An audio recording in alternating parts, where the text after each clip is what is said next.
And now, ladies and gentlemen, welcome to the historic 100th episode of the SportsBros Podcast, featuring the almighty Be Live, the money man, Scottie D, and the head of creative, Eddy. This is the show created by three sports fans for all sports fans. And now, without any further ado, here they are, the Sports Bros.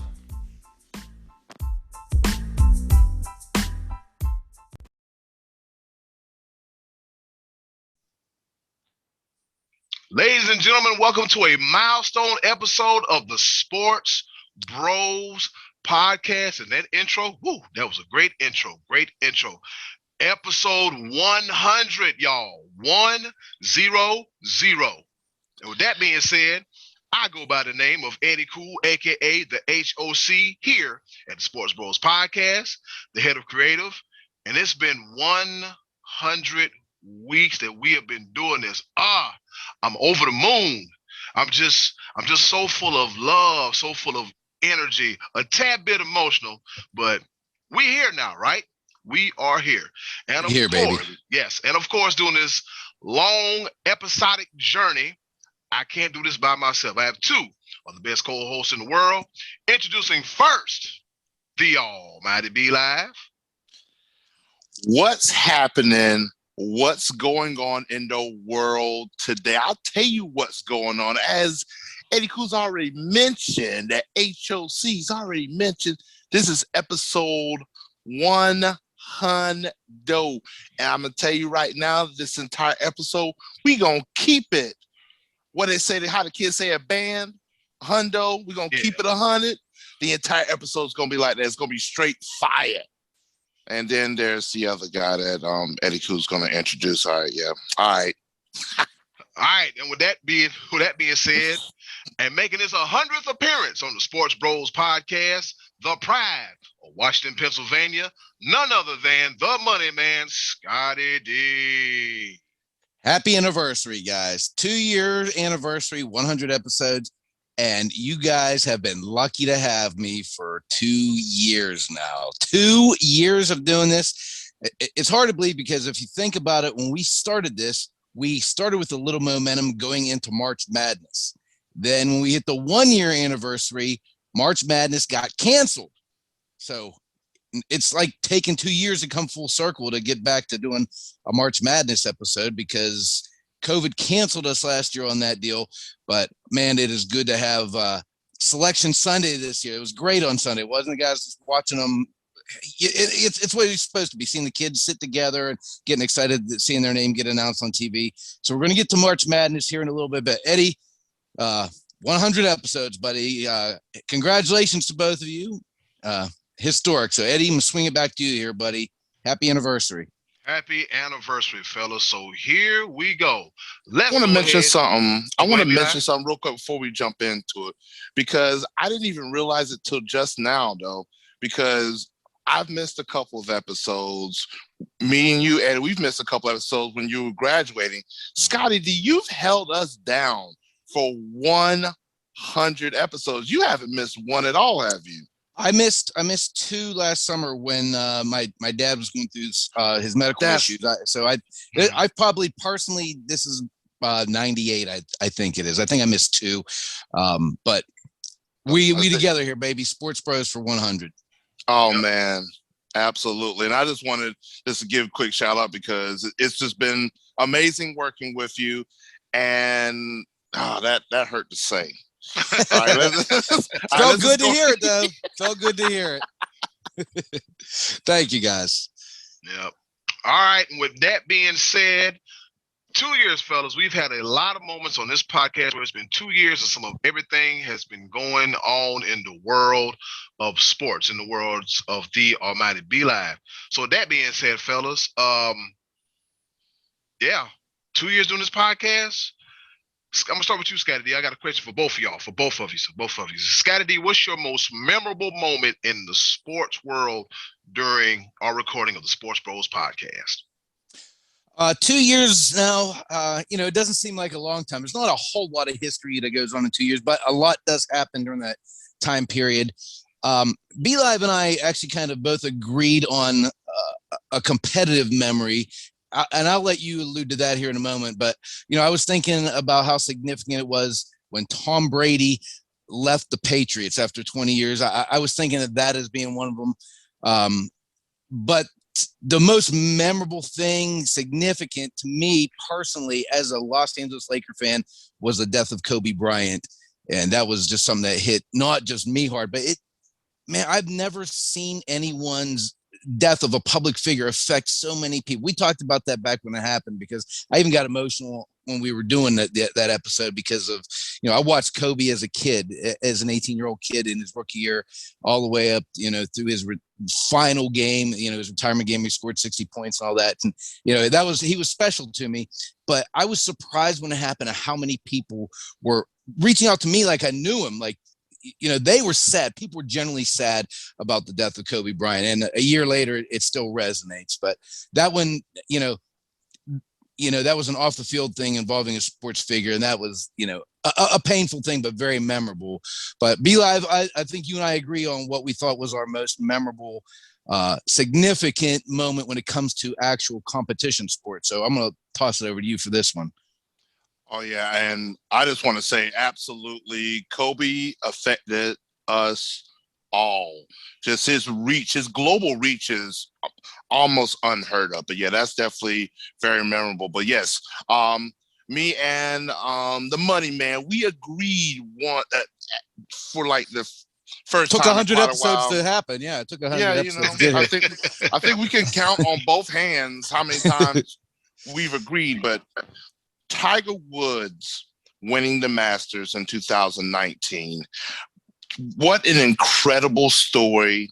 And it's easily the biggest figure in golf, if not in any sport, is Tiger Woods. And, Father Time is undefeated. So it's one of those things. He's chasing Jack Nicklaus, and the younger guys are catching up to him talent-wise, and he's not winning as many tournaments, but just the way he put together that performance at the Masters was second to none. And the raw emotion, I'm getting goosebumps listening to you talk about it. I'm getting goosebumps. Yeah. I am, really. The raw emotion that you saw from Tiger when he embraced his son afterwards, and just everything that encapsulated that very moment. It was something great to talk about. And like I said, it's been almost 2 years. I'm excited all over again for the Masters. I think it's going to be amazing. It's going to be back in April, if I'm not mistaken, this year, where it's supposed to be. And just, I can't wait for it. It's because of memories like that, the green jacket, Tiger Woods. Dustin Johnson, he won it last year, correct? Yeah, November. Yes, Dustin Johnson. Mm-hmm. So, but yeah, I can't wait for it. But yeah, that was easily the most memorable moment in sports during our tenure here at the SportsBros Podcast. Yes, sir. How about you, Eddy Cool? All right, so that leaves me. B-Live, please do not take this personal. But the moment that I picked was the LSU Tigers winning the national championship. And I'll tell you why it was so impactful and so memorable. It was because you had a guy by the name of Joe Burrows come out of nowhere and just set the SEC on fire. And I remember I was in a bar somewhere and I told somebody, I said, I see you over there. I said, if this guy beats Alabama, the Heisman is his. I don't know what they're going to do in the playoffs, but they're gonna make some stuff happen. And so that game came when it was the Tiger Bowl, and they played B-Live's beloved Clemson University. Go ahead and hit us with it one time, B-Live, because you didn't say it last. I ain't hitting you with nothing right. Just go ahead, just say what you. All roads lead to Dabo. I don't need that part. Right? I'm over here just trying to stomach all of this and get through the rest of that. But go ahead. I'm all right. I'm okay. All right, so where I picked up, where I left off, just seeing Joe Burrows literally coming out of obscurity out of nowhere and just leading the charge up and down the field, man. And it was a real gutsy performance that got him the national championship, a record-setting statistical season, and also the first round choice of the Cincinnati Bengals. He was good until he got hurt, but other than that, man, it was Joe Burrows had a very monumental statistical season, and there's another one for the LSU Tigers. Be like, are you okay? Okay, be like, I'm done. You're fine. You gonna be okay? I'm fine. I'm okay. Everything's fine. Good. We got through it. I just wanted to make sure that I kept it 2 thumbs down because I had 2 other fingers I wanted to put up, but I digress. Look at here, Stone Cold. You keep them fingers to yourself. I'm just gonna say this for the listeners out there that Eddy Cool is a South Carolina Gamecock fan, and what they can't do, I guess they have to jump on somebody else's bandwagon. So, I mean, they've won 1 conference championship in the entirety of the existence of their program, and that was in the ACC when they were there, and they ran off to the SEC and has done nothing ever since. All Clemson's done is won 6 conference championships in a row. You know what? My bad. We press for time. We got to keep it moving. All right. All I did want to share a memory. He just went on to a historical diatribe. Let me tell you what the great Clemson Tigers did back in 1900. I told you what I was going to do. I told you what I was going to do. You still went with it. I wouldn't have any other way. We're going to change it. I mean, only thing I'm going to change is my underwear, okay? Not my answer. And with that being said, ladies and gentlemen, this is episode 100 of the Sports Bros Podcast. This is what we're starting off with. Scottie D, don't you want to tell us about a golf tournament that happened this weekend? Can you tell us about it? Yeah, the big story of the weekend was obviously March Madness Championship week and all that, but the Players Championship is considered to be basically the 5th major when it comes to the PGA. Has the biggest purse. It has the most famous hole on the tour, and that's the 17th Island Green. And it's a lot of fun watching this golf tournament. And this year it did not disappoint. Justin Thomas came out on top, and after 27 holes on Friday afternoon, he would not have made the cut. He had an incredible back nine on Friday to get him back into contention to play the weekend, and then he surged on Saturday. On Sunday, he had a so-so front nine, basically just making pars, and then a big eagle and a couple birdies on the back nine. In the meantime, the final pairing for the 2nd week in a row, the unlikely pairing of Bryson DeChambeau and Lee Westwood. And I wouldn't so much say these guys folded, because this is a very difficult golf course to play. And Justin Thomas just made a historic run, and it was drama to the end. Even, I don't know if you guys saw, but on the 18th hole when Justin Thomas had his lead, he got through 17 with par, and he had a 2-stroke lead.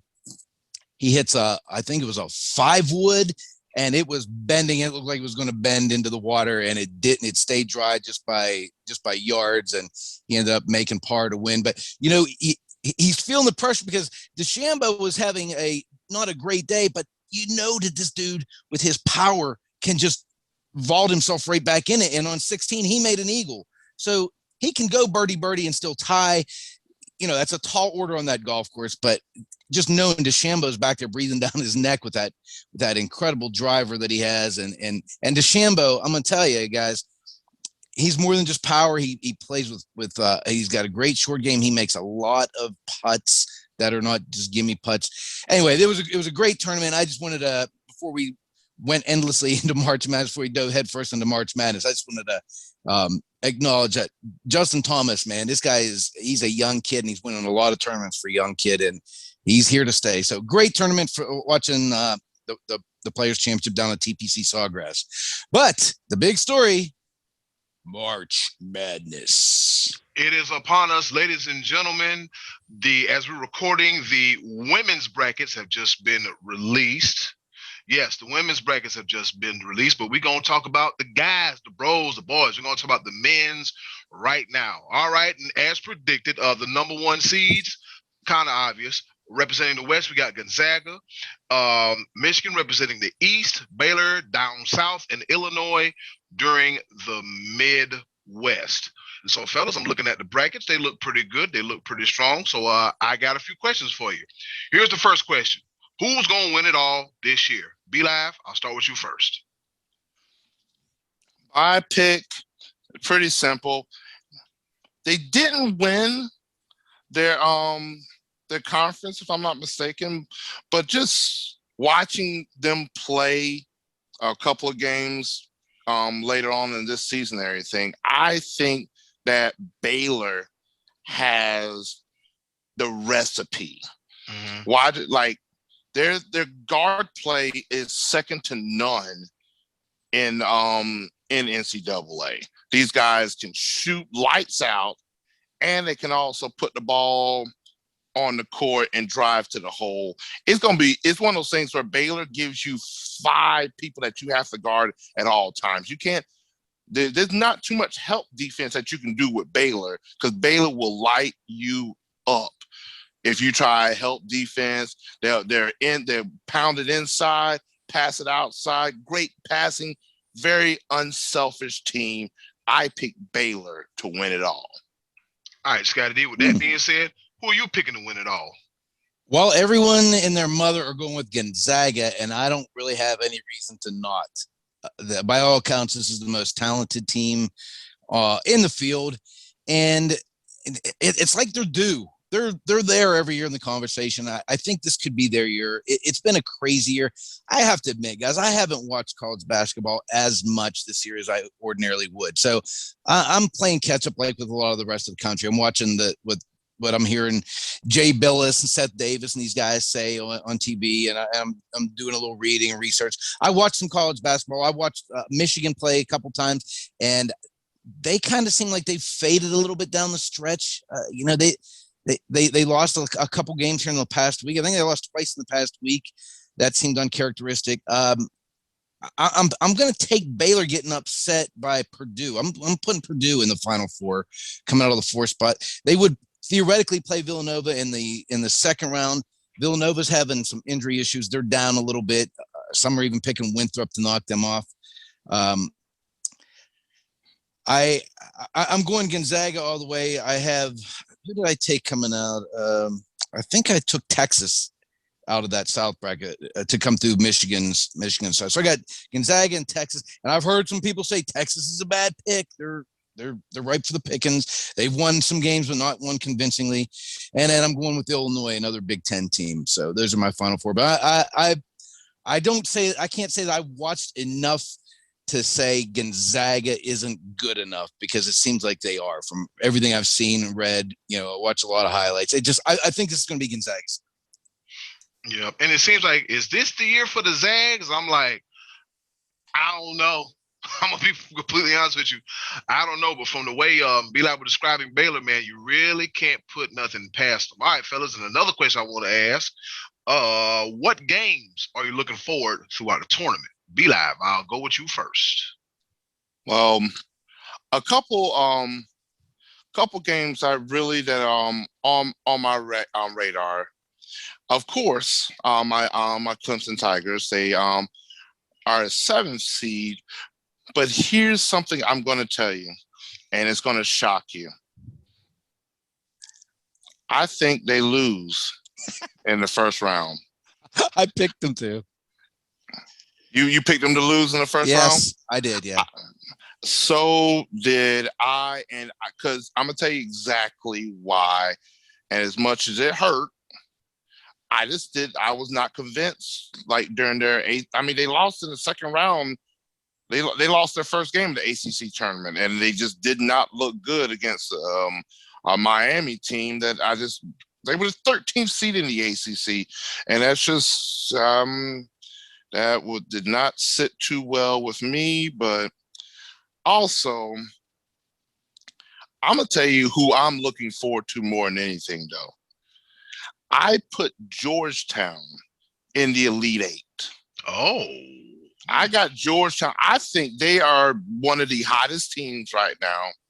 There will be a video coming out shortly from the Almighty One what happened, and I will explain to you why I picked Georgetown to go to the Elite Eight. Because what y'all not gonna do ever again, Madison Square Garden, what y'all not gonna do is disrespect Patrick Ewing and them boys. I mean, they balled. Georgetown balled. And I think one of those things where just the emotion and just the drive that those guys, I think that team is just that is my Cinderella team. They're a 12th seed. I have them going to the Elite Eight at least. And I think they're gonna show up and show out. So I'm looking forward to watching Georgetown play. And unfortunately, I hope that Clemson pulls it out. But this is me being unbiased. I really just yeah. Yes, sir. Yeah, not looking too promising. Scottie D, who you have in the games that you're looking forward to seeing this during the tournament? Well, I kind of am along that same vein. I want to see that Georgetown Colorado game because if they're a 5-12 seed, I'm with you, man. I think that riding the emotion of that little run they had in the Big East last week, I'd like to see Georgia play a couple games. Conceivably, in the second round of that same bracket, we could get Connecticut and Alabama. I'd like to see that because Connecticut, I think, has gotten a little bit hot, and I want to see how good Alabama really is. That's a football school. I want to see how good they really are. And I tell you guys, I'm not a Tar Heel fan, but they looked pretty strong a couple games last week. They were playing above the rim. Their guys were dunking. I got them getting by Wisconsin, and I'd like to see what they have for Baylor in that second round matchup. I think that'll be a fun one to watch. So those are just a couple of ones. I mean, I like them all. I mean, more now, and we talked about this for the last several years, mid-majors have closed the gap on the big schools because the big schools, their top recruits leave, and the mid-major guys have good players that stay. So a lot of times you got teams that are junior and senior heavy playing against freshman and sophomore heavy teams, and that kind of evens the field out. And they're not intimidated anymore because so many mid-majors have had success. It's not as a big deal for a mid-major team to play, a big conference team. And so I 12s and 13s don't seem as much of a mismatch to me as they used to be. So these games are always fun, man. I just love it. The schedule's a little bit different this year, though. They're not doing all day Thursday and Friday as the first two rounds. Thursday, I think, is the first four this year, and then they're playing the first round on Friday and Saturday, and the second round on Sunday and Monday. So it's kind of gets slid back a little bit. Not a huge difference, but a little bit of a difference this year. But regardless, man, I love it. I think this is the best sporting event there is. Again, this year, and I think a little bit had to do with the fact that the COVID thing and not having fans there. I just wasn't as into college basketball as I usually am, and maybe also because our big boys have struggled this year. Duke's not in it, Kentucky's not in it. It's almost like having a Batman movie without the Joker and the Riddler. You don't have the villainous teams everybody likes to root for. People always say, I root against them, I root for the upset. Then when they lose, they stop watching. And maybe that's kind of why I wasn't as into it this year. I don't know, but at any rate, I will be watching this event this week, and I'm excited for it. What about you, Eddy Cool? Is there a particular game that you're excited to watch more than any others? The couple of games I'm looking at, I want to see what Gonzaga is going to do during this first round, and they face the winner of the Norfolk State and Appalachian State playing game. So I got my eye on that, and then looking at my brackets, which I have in front of me, I want to see if Alabama is the real deal too. Yep. I like to see if there's a real deal. And then again, another game I'm watching is the Colorado-Georgetown game, because remember what happened the last time a Big East team messed around and got hot during the conference tournament, and they translated that to the big dance. And I'm looking at this North Carolina-Wisconsin matchup as well, too. And see what we also have going on with that. So, yeah. That's what I got. And the final two questions, let's see. Well, actually, the final question, the dark horse. Who is going to be the dark horse to win it all? Scottie D, you go first. I'm hearing good things about Texas Tech. They would draw Arkansas in the second round. I think they could be somebody that slips through. Again, Connecticut, you never know with UConn. their teams. I mean, Kemba Walker took those guys to a national championship, and I think they were a 7 or 8 seed that year that happened, somewhere like that. So they have a little bit of momentum, and if they would have run into Texas again, that's who I had picked for the Final Four. But a lot of people are saying Texas, like I said, is susceptible. So you come back. I like B-Live said, Georgetown could be hot. I don't know. Michigan has been so good all year.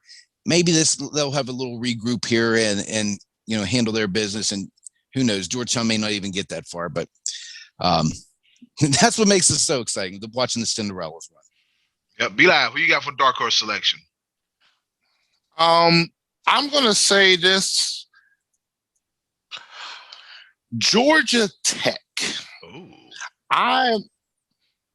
Not only did they get they won the ACC championship.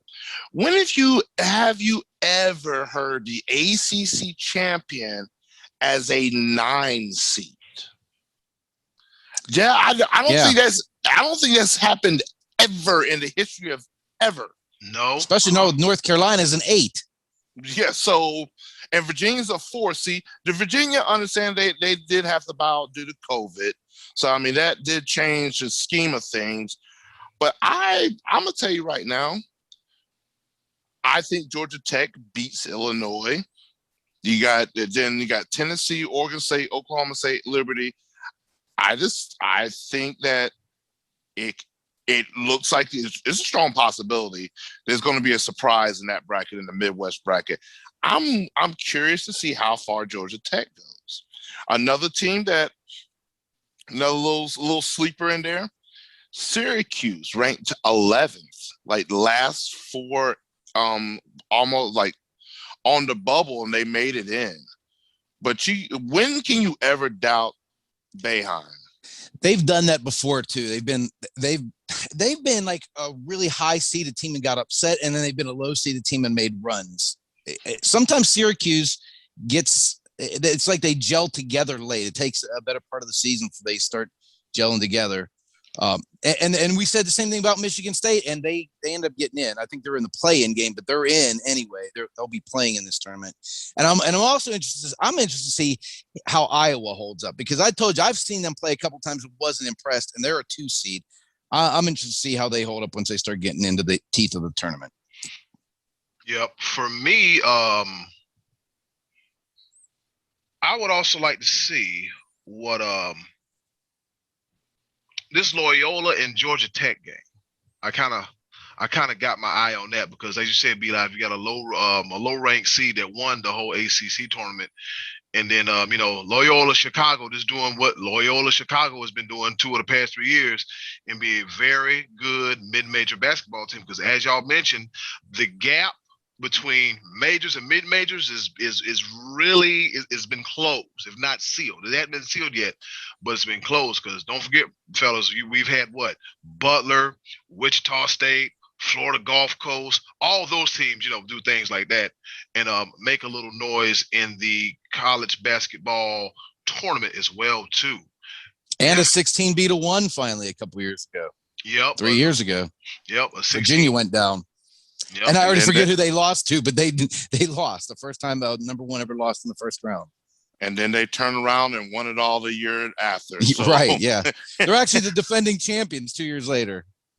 Actually, I didn't even think about that, because, they are Virginia right now is the defending champions, man. But oh my goodness, I can't wait. This is going to, I feel like both of y'all have said it, and I agree 100%, because the gap has closed. It literally makes for better basketball. It's just, honestly, we could sit here and try to give all types of expert analysis and go off the BPI and all this other stuff, strength of schedule, strength of record, and all this other stuff. At the end of the day, this is going to be, you just throw all the stats away. We're talking about young kids that are hungry. And it don't matter how big or how little your school is. There's 68 teams, and they're ready to go to battle. That's why it's called madness. Let's go. Bring it on. Yep, good old March Madness. And guess what, fellas? Guess what we're about to bring on? And guess what What's is a representative of the madness? I'm glad you asked. It's time for a very special edition of the Choices of the Voices. And with that being said, hey, yo, Button,